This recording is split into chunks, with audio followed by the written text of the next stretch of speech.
বর্তমানে অনেক মানুষকে আমরা দেখছি যারা সংস্কার সংস্কার করছেন, প্রতিদিন প্রতিনিয়ত সংস্কারের কথা বলছেন। সেই সময় এই মানুষগুলোর মুখে সেই স্বৈরাচারের বিরুদ্ধে সাহস করে দাঁড়িয়ে কোনো সংস্কারের কথা আমরা বলতে শুনিনি। তখন কিন্তু শুধু বিএনপি বলেছিল, বিএনপির নেতাকর্মীরাই বলেছিল সংস্কারের কথা। সকলে মিলে আজকে আমরা এখানে প্রতিজ্ঞা গ্রহণ করি যে বাংলাদেশের মানুষ ইনশাল্লাহ আমাদেরকে সেই সুযোগ দিলে রাষ্ট্র পরিচালনার, আমরা প্রত্যেকে আমরা প্রত্যেকে যে যার অবস্থান থেকে যেই সংস্কারের ওয়াদা আমরা জনগণের সামনে দিয়েছি, আমাদের প্রত্যেকের অবস্থান থেকে সেই ওয়াদা পূরণের সর্বোচ্চ আমরা চেষ্টা করব। এই প্রতিজ্ঞা আজকের এই অনুষ্ঠানে আমরা গ্রহণ করি ইনশাল্লাহ। বিসমিল্লাহির রহমানির রহিম।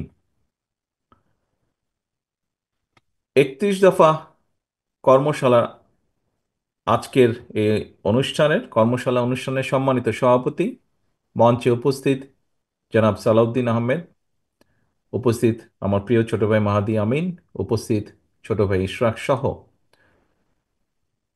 ঢাকা মহানগরী দক্ষিণের নেতৃবৃন্দ, এবং আমার সামনে উপস্থিত কদমতলীবাসী এবং দক্ষিণের বিভিন্ন পর্যায়ের বিএনপি সহ বিভিন্ন পর্যায়ের উপস্থিত নেতৃবৃন্দ, আসসালামু আলাইকুম।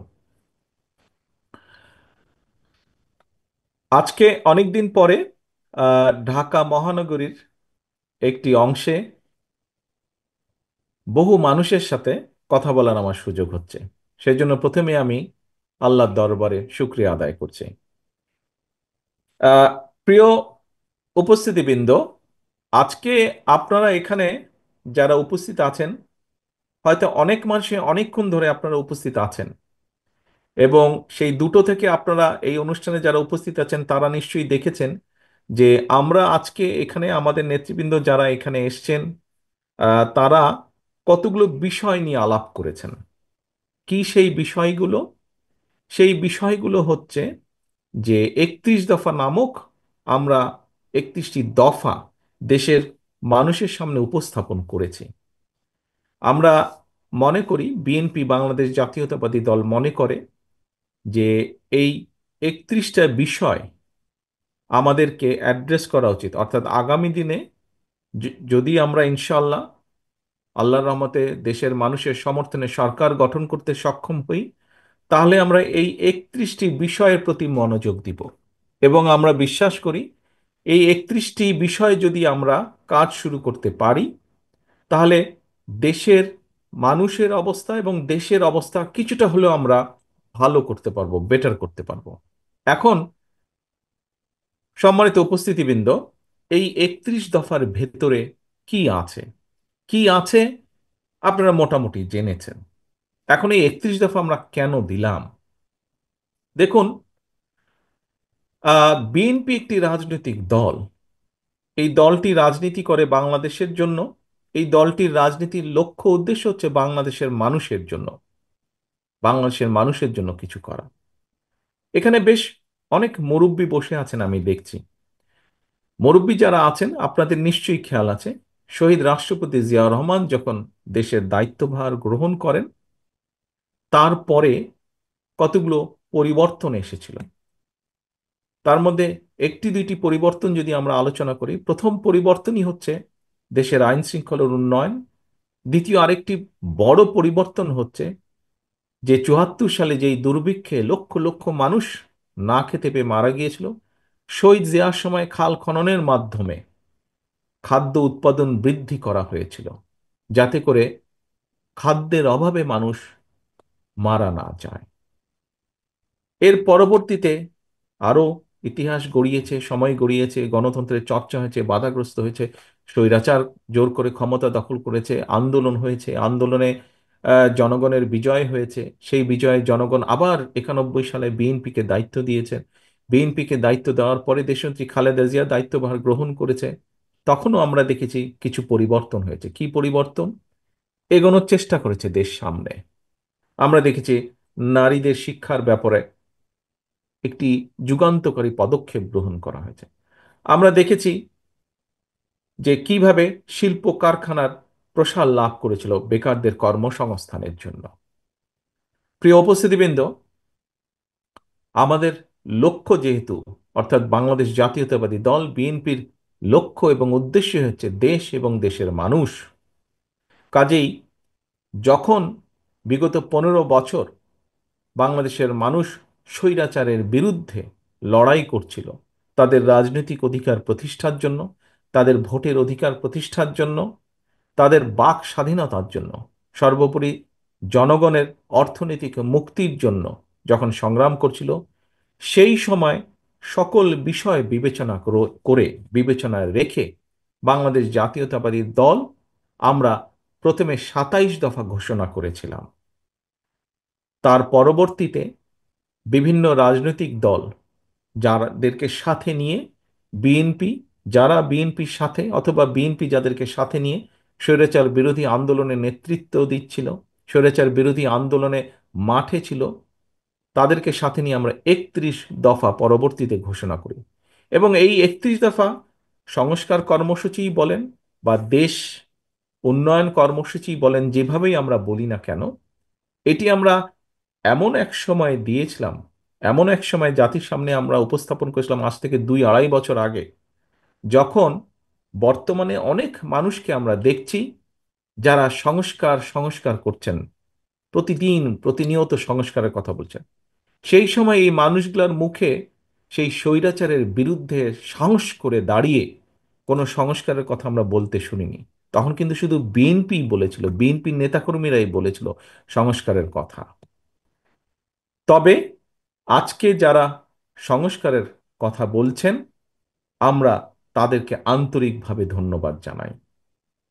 তখন হয়তো বলেননি, কিন্তু এখন বলছেন, তাদেরকে আমরা আন্তরিকভাবে ধন্যবাদ জানাই। কারণ আমরা যেই কাজটি 2 বছর আগে থেকে শুরু করেছিলাম, যখন আমরা জানতাম যে এই স্বৈরাচারের পতন হবে, হয়তো আমরা অগাস্টের 5 তারিখটি জানতাম না, কিন্তু আমাদের দৃঢ় বিশ্বাস ছিল যে স্বৈরাচারের পতন আর বেশি দূরে নয়। আমরা দেশের মানুষের সামনে উপস্থাপন করেছিলাম এই 31 দফা। প্রিয় সহকর্মীবৃন্দ, সেই মানুষগুলো যারা আজ সংস্কার প্রস্তাবকে সমর্থন দিচ্ছে, আপনারা নিশ্চয়ই খেয়াল করেছেন, আমরা 2 বছর আগে বলেছি যে একজন ব্যক্তি দুবারের বেশি প্রধানমন্ত্রী হতে পারবে না।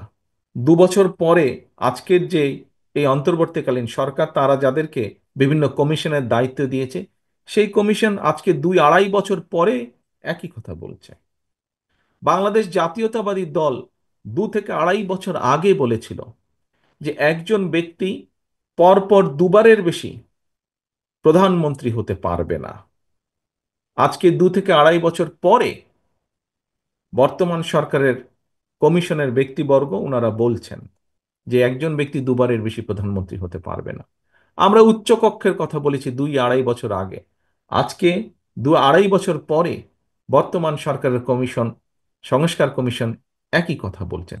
এরকম আমরা আমরা আরো অনেকগুলো কথা বলেছি কম বেশি, যেগুলো 2.5 বছর পরে ওনারা বলছেন। হতে পারে আমাদের সাথে ওনাদের 100% মতামতের মিল নেই, হয়তো 80% মতামতের মিল আছে। তার অর্থ কি? তার অর্থ দাঁড়াচ্ছে, যেগুলো মূল বিষয়, মূল যেগুলো বিষয়, রাজনীতির মূল বিষয়, দেশের আহ, নীতি নৈতিকতার মূল বিষয়, রাজনীতির নীতি নৈতিকতার মূল বিষয়, সেগুলো কিন্তু বিএনপি অনেক আগেই বলেছে। এখন এটিতে গেল রাজনীতির বিষয়। প্রিয় সহকর্মীবৃন্দ, সম্মানিত উপস্থিতিবৃন্দ, রাজনীতির গুণগত পরিবর্তন আমরা আনতে চাই, বাংলাদেশ জাতীয়তাবাদী দল আনতে চায়। শুধু দল না, দলের ভিতরে যেরকম আমরা পর্যায়ক্রমিকভাবে চেষ্টা করছি, একই সাথে আমাদের যদি সুযোগ হয় ইনশাল্লাহ রাষ্ট্র পরিচালনা, তাহলে আমরা সার্বিকভাবে সেটি আনতে চাই। এবং সেই জন্য আমরা দল মত নির্বিশেষে সমাজের প্রত্যেকটি মানুষের সহযোগিতা আমরা চাই। একই সাথে শুধু রাজনীতির গুণগত পরিবর্তন আনলেই তো সবকিছু হয়ে যাবে না। সবকিছুকে হয়ে যাবে না, তারপরেও আসল কতগুলো বিষয় বাকি থাকে। কি সেই বিষয়? প্রথমেই যদি বলতে হয়, এখানে উপস্থিত প্রতিটি মানুষ যেই কষ্টটি করেন, যেমন এই যে দ্রব্যমূল্যের লাগামহীন গতি, যেটি প্রত্যেকটা সমাজের কম বেশি প্রত্যেকটি মানুষকে কষ্ট দেয়, এই লাগামহীন গতির লাগাম টেনে ধরতে হবে। এবং এই লাগাম যদি টেনে ধরতে হয় তাহলে পদক্ষেপ গ্রহণ করতে হবে। এটি গেল একটি। বাংলাদেশে বহু মানুষ আছে, বহু যুবক আছে, বহু নারী আছে যারা বেকার, যারা বেকার, বিভিন্ন কারণে কর্মসংস্থানের ব্যবস্থা তাদের হচ্ছে না। মানুষের কর্মসংস্থানের ব্যবস্থা করতে হবে, শুধু বড় বড় কথা বললে তো হবে না। শুধু উচ্চকক্ষ, সংসদে উচ্চকক্ষ তৈরি করলেই সমস্যার সমাধান হবে না, আলোচনা হবে, উপায় বের হবে, কিন্তু সেই উপায়কে বাস্তবায়ন করতে হবে। শুধু একজন ব্যক্তি দুইবারের বেশি প্রধানমন্ত্রী হবে না এই কথা তো বললে হবে না, হলো না প্রধানমন্ত্রী, তাতে পাবলিকের কি যায় আসে? পাবলিককে, মানুষের জন্য কর্মসংস্থানের ব্যবস্থা করতে হবে, আয় রুজির ব্যবস্থা করতে হবে, মানুষের দ্রব্যমূল্যের লাগাম, যে ঊর্ধ্বয়ন লাগাম দ্রব্যমূল্যের, এটির গতি টেনে ধরতে হবে, কৃষকের ফসলের উৎপাদন বাড়াতে হবে। আবার একই সাথে কৃষক যাতে পণ্যের ন্যায্য মূল্য পায় সেটিও নিশ্চিত করতে হবে। কৃষক যাতে, কৃষকের জন্য খাল কাটার ব্যবস্থা করতে হবে, যাতে কৃষক অল্প খরচে সহজে পানি পেতে পারে তার দ্রব্য উৎপাদনের জন্য, কৃষি পণ্য উৎপাদনের জন্য। কারণ কৃষক যদি ক্ষতিগ্রস্ত হয়, প্রত্যক্ষভাবে পরোক্ষভাবে আমি আপনি আমরা সকলে ক্ষতিগ্রস্ত হব। ঠিক একইভাবে বাংলাদেশের ভবিষ্যৎ প্রজন্ম, শিশু যারা আছে, তাদের জন্য শিক্ষার ব্যবস্থাকে সহজ করতে হবে। শুধু শিক্ষার ব্যবস্থাকে সহজ করলেই হলো না, তাদেরকে যারা শিক্ষিত করবেন, যেই সব শিক্ষক, সেই শিক্ষকদেরকে আবার একটা কমফোর্ট দিতে হবে। কি সেটি? তাদেরকে সহযোগিতা দিতে হবে অর্থনৈতিকভাবে, যাতে করে তারা তাদের পুরা মনোনিবেশ করতে পারেন, মনটাকে একদম মনোনিবেশ করতে পারেন শিক্ষার জন্য। অর্থাৎ তারা যাতে সুষ্ঠুভাবে এই দেশের ভবিষ্যৎ প্রজন্মদেরকে শিক্ষা দিতে পারে, সঠিক শিক্ষা দিতে পারে, সেটির ব্যাপারেও নজর দিতে হবে। শুধু বই খাতা দিলে হবে না, শুধু বিল্ডিং বানালে হবে না, শিক্ষকদের প্রতিও নজর দিতে হবে। একইভাবে নজর দিতে হবে মানুষের স্বাস্থ্যের জন্য। একটি কথা আমরা প্রায় শুনি, বাংলাদেশের সাধারণ মানুষ যারা তারা দেশের হাসপাতালগুলোতে ঠিকভাবে চিকিৎসা সুবিধা পায় না। এর বাইরে যে সকল মানুষ আর্থিকভাবে এফোর্ড করতে পারেন, আর্থিকভাবে যাদের আহ, আহ, যাদের পক্ষে সম্ভব, তারা হয়তো কেউ বাংলাদেশের বাইরে অন্য অন্য দেশে চিকিৎসার সুবিধা নিতে চলে যান। কাজেই আমরা যদি এই মানুষগুলোকে দেশের ভিতরে রেখে, দেশের ভিতরে যদি তাদেরকে চিকিৎসা সেবা দিতে চাই, তাহলে চিকিৎসার ব্যবস্থার উন্নয়ন ঘটাতে হবে, ওষুধের দাম কমাতে হবে, ওষুধের দাম কমানোর পদক্ষেপ নিতে হবে। এরকম বহু কাজ বাকি আছে। প্রিয় সহকর্মীবৃন্দ, এই যে এখানে একজন ব্যক্তি আমাকে প্রশ্ন করলেন যে ঢাকা শহরে এখান থেকে এয়ারপোর্ট যেতে মাত্র 30 কিলোমিটার, অথচ বহু সময় লাগে, যানজট থেকে আরম্ভ করে পরিবেশের দূষণ। এই যে সমস্যাটা, যে এই দুটো সমস্যা, পরিবহন সমস্যা এবং দূষণ সমস্যা, আমার তো মনে হয় এখানে উপস্থিত যে কয়েক হাজার মানুষ যে আপনারা আছেন, প্রত্যেকটি মানুষ এই কষ্ট প্রতিদিন সহ্য করতে হয়, প্রতিদিন সহ্য করতে হয় না আপনাদের? কাজেই যানজট হয়তো থাকবে, যানজট যাবে না, পৃথিবীর সব দেশেই সব রাজধানীতেই কম বেশি যানজট থাকে, কিন্তু সেই যানজটটাকে একটি সহনীয় পর্যায়ে নিয়ে আসতে হবে। 2 ঘন্টা 3 ঘন্টা ধরে যানজটের মধ্যে বসে থাকে, এটি কোনো স্বাভাবিক ব্যাপার হতে পারে না। কাজে আমাদেরকে উপায় বের করতে হবে কিভাবে এই যানজট সমস্যার সমাধানটাকে, যানজটটাকে কমিয়ে আনা যায়। ঠিক আছে, 15 মিনিট, 20 মিনিট, আধা ঘন্টা, 1 ঘন্টাও যদি হয়, সেটাও বেশি হয়ে যায় অবশ্য, 15-20 মিনিট, আধা ঘন্টা যানজট হতেই পারে, কিভাবে সেই উপায়টি বের করা যায়। এই যে বায়ু দূষণ, ধুলা বলেন, ধোঁয়া বলেন, আমি অনেকের কাছে শুনি, বাংলাদেশ থেকে যারা আসেন, যে ঢাকা শহরে নামার সাথে সাথে শ্বাসটা বলে ভারী লাগে নিতে, শ্বাসটা অনেক ভারী লাগে। এখন এতগুলো মানুষ যেখানে শ্বাস প্রশ্বাস নিচ্ছে, কেন সেখানে এই বায়ু দূষণ হবে? আমরা পত্রিকার পাতায় দেখেছি, আন্তর্জাতিকভাবে পত্রিকার পাতায় দেখেছি যে গত কয়েক বছর ধরে, 8-10 বছর ধরে বায়ু দূষণের র্যাঙ্কিংয়ে পৃথিবীতে ঢাকা শহর হয় 1 নম্বর হচ্ছে, না হলে 2 নম্বর হচ্ছে।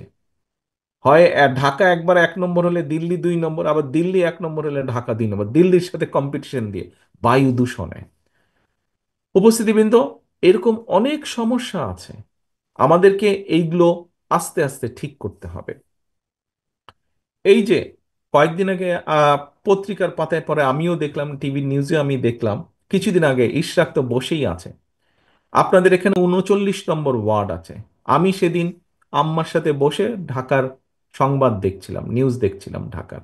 হঠাৎ করে দেখলাম বাংলাদেশের একটি টিভি চ্যানেলে দেখাচ্ছে যে 39 নম্বর ওয়ার্ডে অনেক দিন ধরে একটি জায়গায়, বেশ একটি জায়গায় পানি জমে আছে এবং সেখানে এলাকাবাসীদের চল হাঁটা চলা সবকিছু বসবাসের অসুবিধা হচ্ছে। ঢাকার সময় বোধহয় তখন হবে রাত 3:30 4টা হবে বোধহয়। ইশরাক তখন কয়টা বাজে খেয়াল আছে তোমার? তো এরকম সময় আমি তখন ওকে ফোন করলাম সাথে সাথে। আমি বললাম যে ইশরাক, তোমার এরকম নিউজ দেখলাম, তো আমার মনে হয় তুমি একটু যাও, গিয়ে দেখো কি করা যায়, কতটুকু ব্যাপারটা কি সমাধান করা যায়। প্রিয় উপস্থিতি, কিন্তু আপনাদের সামনে এই জন্য লাস্টের এই ইশরাকের উদাহরণটা, ইশরাক পরের দিন গিয়েছিল, আপনারা বোধহয় অনেকেই দেখেছেন অথবা নিউজেও আপনারা দেখেছেন। তো ইশরাককে পাঠালাম আমরা, দলের পক্ষ থেকে ইশরাক ওখানে গিয়েছে। এবং পরবর্তীতে আমাকে যতটুকু ইশরাক জানিয়েছে বা সংবাদের মাধ্যমে আমি যতটুকু জেনেছি যে সেখানে এখন চেষ্টা হচ্ছে কিভাবে সমস্যার সমাধানটি করা যায়। এখন সহকর্মীবৃন্দ, আমরা প্রায় উদাহরণ দেই যে আমাদের দেশটি এইরকম হয়ে যাবে, আমাদের দেশটি ওইরকম হয়ে যাবে। দেখুন, দেশটি যদি এইরকম হতে হয়, ওইরকম হতে হয়, কিরকম হবে জানি না। তবে আমরা যদি সকলে মিলে চেষ্টা করি, সকলে মিলে যদি যার যার অবস্থান থেকে যদি আমরা চেষ্টা করি, তাহলে অবশ্যই ভালো কিছু হওয়াটা অবশ্যই সম্ভব। এবং প্রিয় সহকর্মীবৃন্দ, আমি একজন রাজনীতিবিদ বা রাজনৈতিক কর্মী। রাজনৈতিক কর্মী হিসাবে আমি বুঝি যে সমাজে, রাষ্ট্রে যদি জবাবদিহিতা না থাকে, তাহলে কোনো কোনো কিছু টিকিয়ে রাখা সম্ভব না। জবাবদিহিতা থাকতে হবে। আমাদের সংসারেও কিন্তু জবাবদিহিতা থাকে যে এই কাজটি করা যাবে না, এই কাজটি করলে পানিশমেন্ট পেতে হবে, সন্ধ্যার পরে ভিতরে বাসায় ফিরে আসতে হবে। অর্থাৎ সমাজের কতগুলো, পরিবারের কতগুলো নিয়ম কানুন থাকে, এই নিয়ম কানুনের মধ্যে চলতে হয়।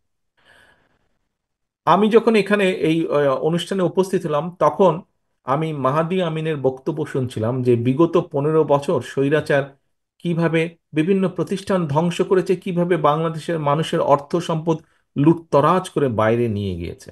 প্রিয় সহকর্মীবৃন্দ, উপস্থিতিবৃন্দ, একটি জবাবদিহিতা ছিল না বলেই এই কাজগুলো করা সম্ভব হয়েছে।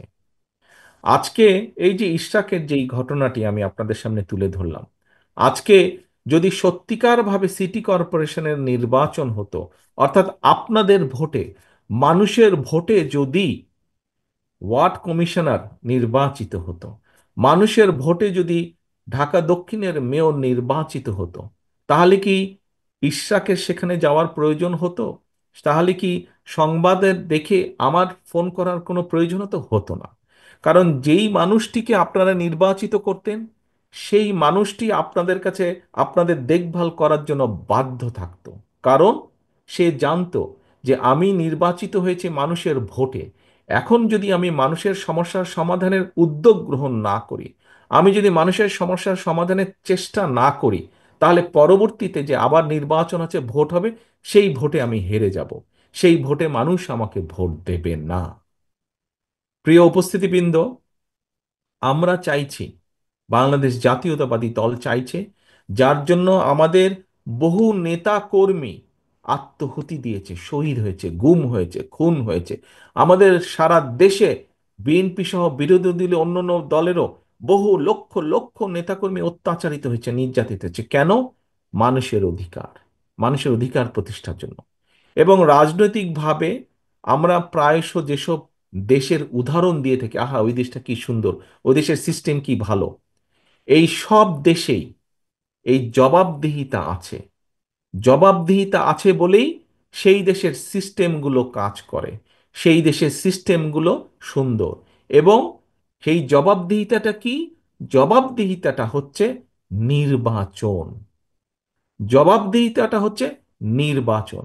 সেটি জাতীয় নির্বাচন হোক, সেটি লোকাল নির্বাচন হোক, সেটি কোনো প্রতিষ্ঠানের নির্বাচন হোক। অর্থাৎ একটি নির্দিষ্ট সময় পর পর নির্বাচন হতে হবে। এবং নির্বাচন সেই সকল দেশে, যে সকল দেশকে আমরা উদাহরণ হিসাবে বলি, আহা ওই দেশটা এত সুন্দর, ওই দেশের সিস্টেম এত ভালো, সেই সকল দেশে নির্দিষ্ট সময় পর পর নির্বাচন হয়, এবং নির্বাচন হয় বলেই ওই দেশের যারা জনপ্রতিনিধি হয়, সেটি কাউন্সিল, ওয়ার্ডের কাউন্সিলর হোক, সেটি ইউনিয়ন পরিষদের মেম্বার চেয়ারম্যানই হোক না কেন, সেটি উপজেলা চেয়ারম্যানই হোক না কেন, সেই দেশের প্রেক্ষাপট অনুযায়ী সেটি সংসদ সদস্যই হোক না কেন, সবাই একদম সোজা থাকে পাবলিকের সামনে।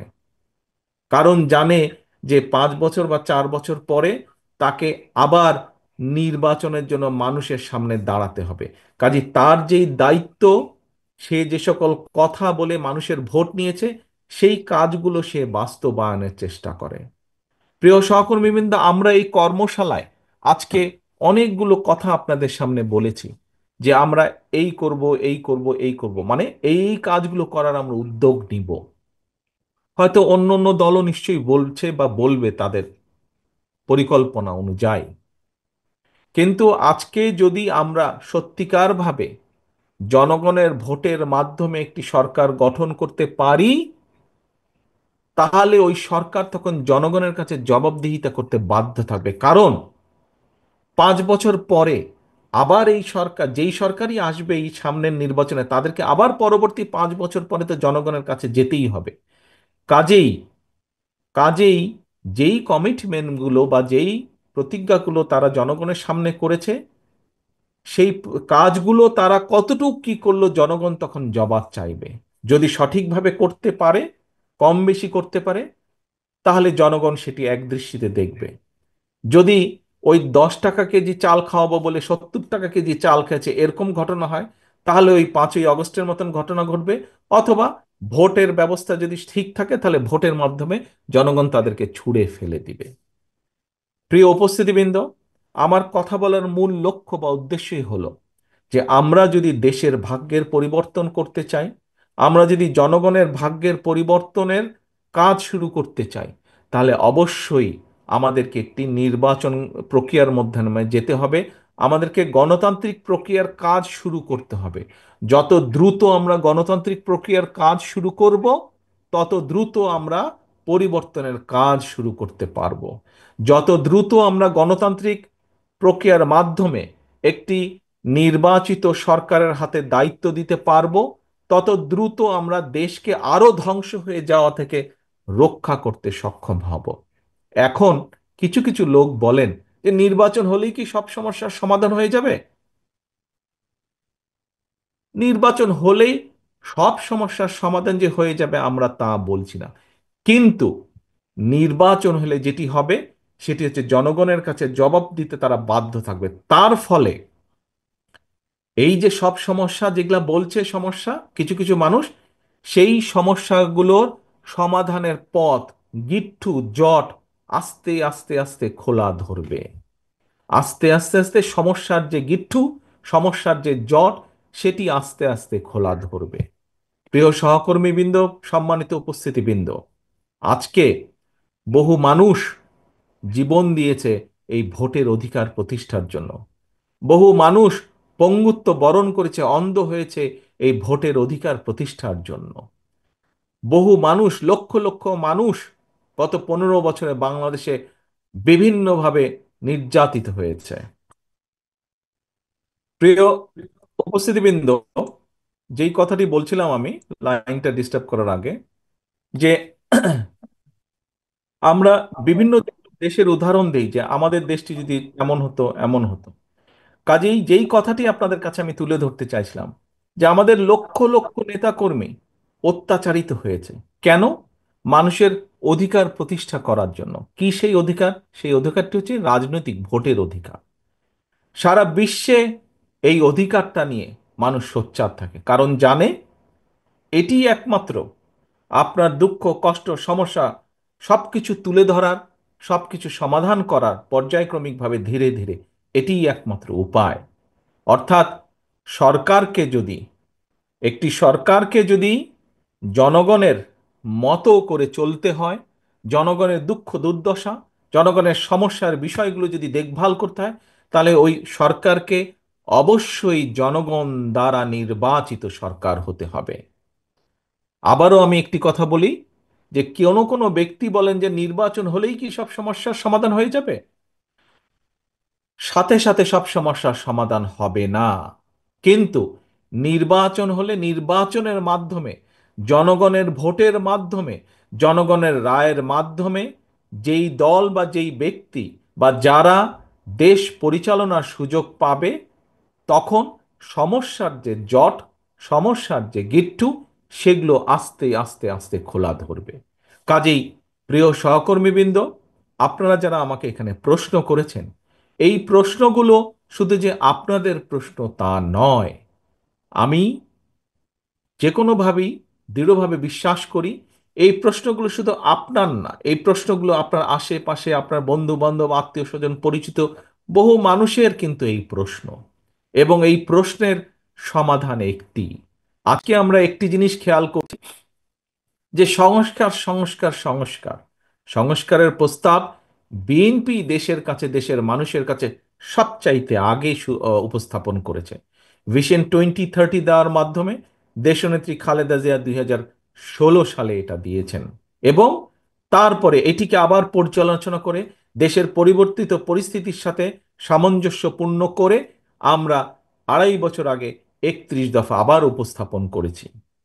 প্রিয় সহকর্মীবৃন্দ, প্রিয় উপস্থিতিবৃন্দ, এই যে যারা সংস্কার বলছেন, তাদের কাছে আমরা বলতে চাই যে হ্যাঁ, সংস্কারের পক্ষে সবচাইতে আগে বিএনপি দাঁড়িয়ে আছে সংস্কার করার জন্য। কাজে আসুন, সংস্কারের প্রস্তাবগুলোকে যদি বাস্তবায়ন করতে হয়, সংস্কারের প্রস্তাবগুলো যদি বাস্তবায়ন করতে হয়, তাহলেও সবচাইতে আগে নির্বাচনই প্রয়োজন।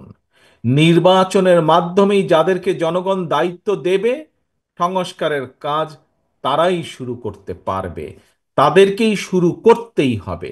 কাজেই যত যাই কথা বলি না কেন, আমরা যদি সংস্কার বাস্তবায়ন যত দেরি করব, যেই কথাটি আমি মাত্র আপনাদেরকে বলেছি, সংস্কার বাস্তবায়নের কাজও যদি শুরু করতে হয়, সেটি নির্বাচনের প্রক্রিয়ার মাধ্যমেই, নির্বাচিত মানুষের মাধ্যমেই সেই বাস্তবায়নের কাজ শুরু করতে হবে। নির্বাচিত প্রতিনিধিদের মাধ্যমেই সংস্কার বাস্তবায়নের কাজ শুরু করতে হবে। কারণ যারা নির্বাচিত হয়ে আসবে, তারা জনগণের কাছে ওয়াদাই করবে যে তারা সুযোগ পেলে বাস্তবায়ন করবে এই সংস্কার। এবং যেহেতু তারা জনগণের কাছে ওয়াদাবদ্ধ থাকবে, তাদের আর কোনো পথ থাকবে না সেই কাজগুলো শুরু করার। কিন্তু যদি সংস্কার সংস্কার করে আমরা এই আলোচনা দীর্ঘ থেকে দীর্ঘায়িত করতে থাকি, দীর্ঘতর করতে থাকি, তাহলে কিন্তু স্বৈরাচার, যেই স্বৈরাচারকে বাংলাদেশের মানুষ, সকল মানুষ, দল মত নির্বিশেষে, শ্রেণী পেশা নির্বিশেষে সকল মানুষ একত্রিত হয়ে এই দেশ থেকে বিতাড়িত করে দিয়েছে, যদি নির্বাচন প্রক্রিয়া দেরি হয়, যদি সংস্কার সংস্কার আলাপ আলোচনা দীর্ঘায়িত হয়, তাহলে সেই স্বৈরাচার সুযোগ পেয়ে যাবে আবার দেশের মানুষের কাঁধে চেপে বসার। কাজেই যে সকল বিজ্ঞ ব্যক্তিবর্গ, সমাজের বিজ্ঞ ব্যক্তিবর্গ, সম্মানিত ব্যক্তিবর্গ যারা সংস্কারের কথা বলছেন, আপনাদের সকলের কাছে রাজনৈতিক দলের অবস্থান থেকে আপনাদের কাছে আহ্বান জানিয়ে বলতে চাই, সংস্কার সংস্কার বক্তব্য রেখে দয়া করে এই আলাপ দীর্ঘায়িত করবেন না। কারণ আপনারা আলাপ যত দীর্ঘায়িত করবেন, দেশ তত বেশি সংকটের মুখে পড়বে। আপনারা সংস্কার আলাপ যত দীর্ঘায়িত করবেন, দেশে তত ষড়যন্ত্রকারীরা ষড়যন্ত্র করার সুযোগ পাবে।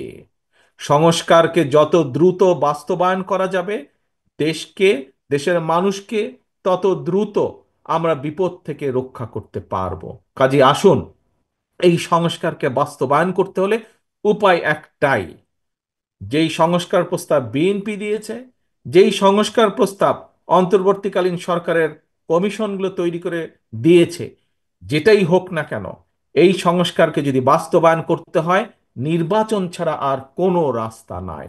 একটি পথ, নির্বাচন, জনগণের নির্বাচন এবং জনগণের নির্বাচন। প্রিয় উপস্থিতিবৃন্দ, প্রিয় নেতৃবৃন্দ, প্রিয় সহকর্মীবৃন্দ, আসুন আজকের এই কর্মশালার মাধ্যমে আমার দলের নেতাকর্মী আপনারা যারা এখানে উপস্থিত আছেন, সকলে মিলে আজকে আমরা এখানে প্রতিজ্ঞা গ্রহণ করি যে বাংলাদেশের মানুষ ইনশাল্লাহ আমাদেরকে সেই সুযোগ দিলে রাষ্ট্র পরিচালনার, আমরা প্রত্যেকে আমরা প্রত্যেকে যে যার অবস্থান থেকে যেই সংস্কারের ওয়াদা আমরা জনগণের সামনে দিয়েছি, আমাদের প্রত্যেকের অবস্থান থেকে সেই ওয়াদা পূরণের সর্বোচ্চ আমরা চেষ্টা করব। এই প্রতিজ্ঞা আজকের এই অনুষ্ঠানে আমরা গ্রহণ করে ইনশাল্লাহ। এই প্রতিজ্ঞা রেখে, এই প্রত্যাশা রেখে আপনাদের সকলের কাছ থেকে আমি বিদায় নিচ্ছি। আল্লাহ হাফেজ। বাংলাদেশ জিন্দাবাদ। বাংলাদেশ জাতীয়তাবাদী দল জিন্দাবাদ।